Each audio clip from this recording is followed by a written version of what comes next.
Ouais, c'est sexy, ça a de la gueule et ouais, ça va créer. Non, je viens et en même temps, en fond de toile, si je me connecte à mon espace de peur, de séparation et de contraction, là, je suis en train de me dire, attends, et tu vois d'ailleurs, je me mets comme ça, hein.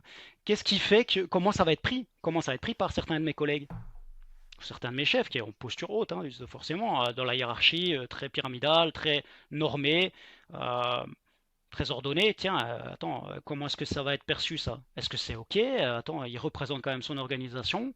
Euh, et en fait, oui, moi j'ai envie de partager aussi une belle visibilité, d'être un bon ambassadeur pour cette organisation. Mais effectivement, au fond de toi, il y a ça reste là. Et puis, bah, ok, à un moment, je me dis ça, c'est finalement des conditionnements. J'ai été bien formé, ça revient naturellement, hein, forcément. Après 2 décennies, il y a ce truc naturel de réflexe. De, ouf, attends, ça c'est pas trop prévu, peut-être. Qu'est-ce que je fais là? Je réfléchis et peut-être là, je me reconnecte, je me pose les bonnes questions.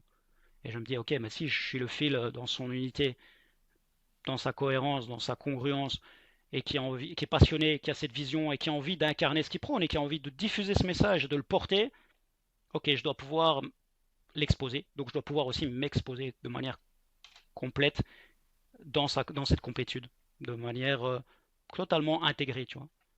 Et de passer au-delà. Donc ça ne veut pas dire que j'ai peur, hein, ça veut dire que j'ai le courage de dire je passe au-dessus. Je continue malgré ça.